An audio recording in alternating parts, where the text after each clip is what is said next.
Bonjour à toi à la maison. Je dis à la maison parce que probablement que tu es un étudiant, donc tu n'es pas à l'école, ou je ne crois pas non plus que tu sois dans les métros en train de toucher les poteaux et d'attraper des germes de gens que tu ne connais pas.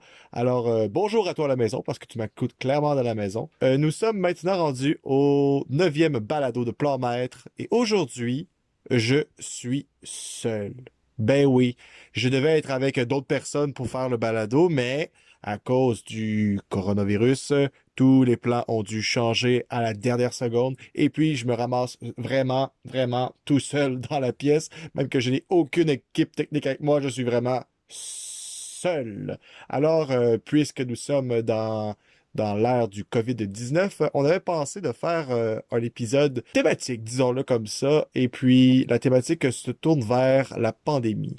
Et oui, en fait, on a écouté la saison Pandémie sur Netflix. En fait, c'est des documentaires, une série de 6 épisodes qui traitent de diverses maladies, mais on se tourne plus vers Ebola, on parle aussi de la grippe espagnole, et puis on estime que probablement qu'il y aura prochainement une pandémie mondiale. Eh bien, regardons ça, je pense que Netflix a vu juste parce que la série est sortie en 2020, début 2020, et puis on est simplement rendu au mois de mars, et puis on est déjà dans une pandémie.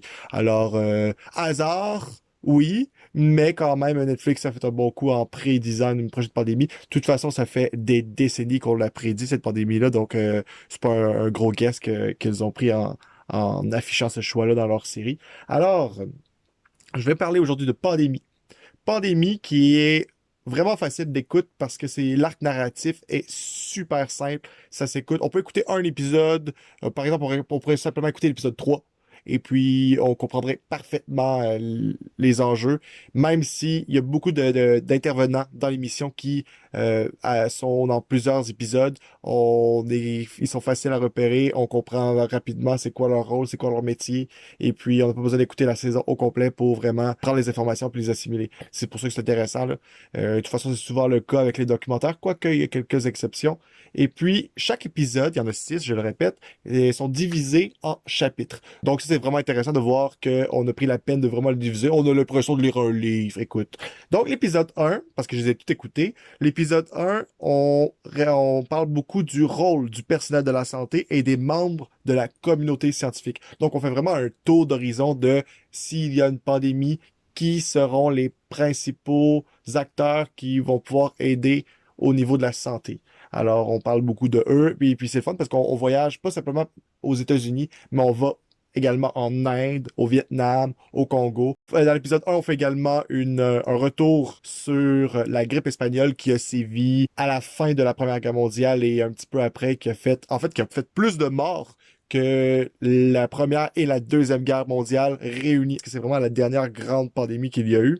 Et puis, dès l'épisode 1, on fait l'hypothèse d'une future pandémie. Et on laisse présager l'espoir d'un vaccin universel contre la grippe. Parce qu'on le sait, la grippe, là, ça évolue constamment. Et c'est pour ça qu'on demande aux gens de se faire vacciner à chaque saison de la grippe. Parce que la grippe change. Et puis, il y a beaucoup de scientifiques qui aimeraient ça mettre la main sur un vaccin qui serait universel. Qui ferait en sorte qu'on a juste besoin d'avoir une fois une piqûre. Et puis, oh, elle serait bonne toute notre vie parce que on aurait éliminé la souche de la grippe simplement.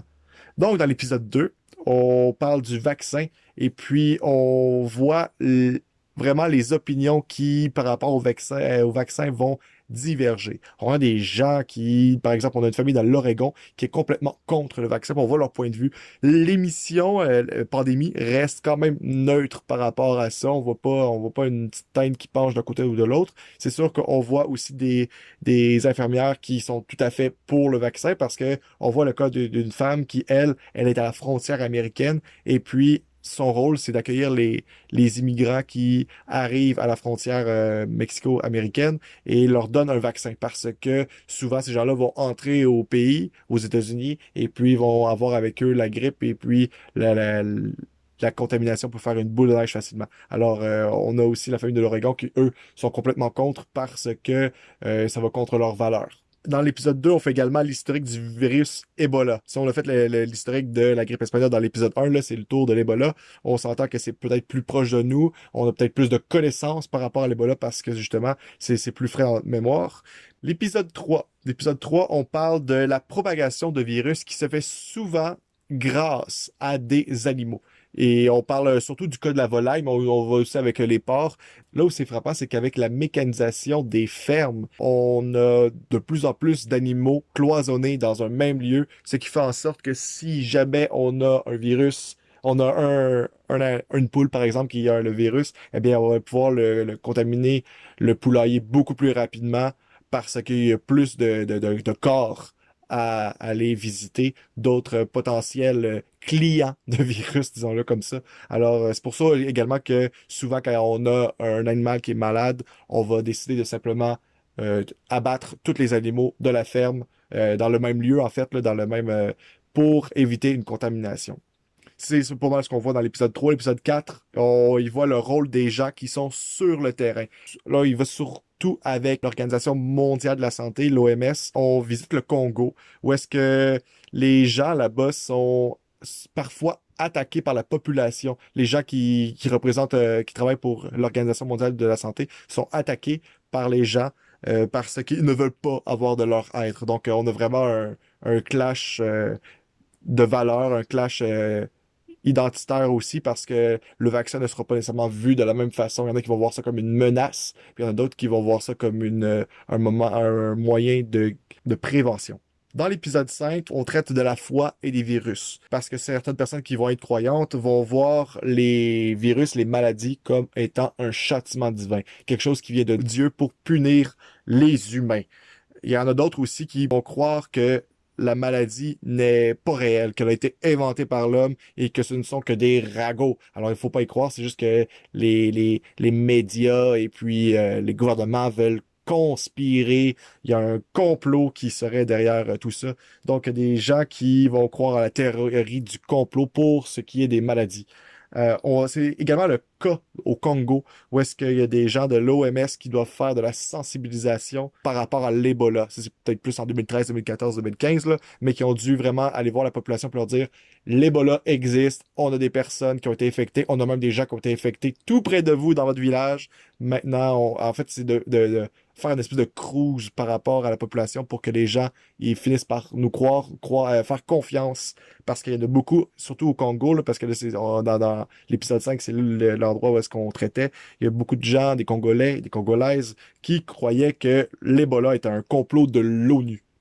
Dans l'épisode 6, je résumerais ça facilement en disant que on se rend compte qu'à quel point le système de santé au niveau mondial n'est pas prêt à une prochaine pandémie.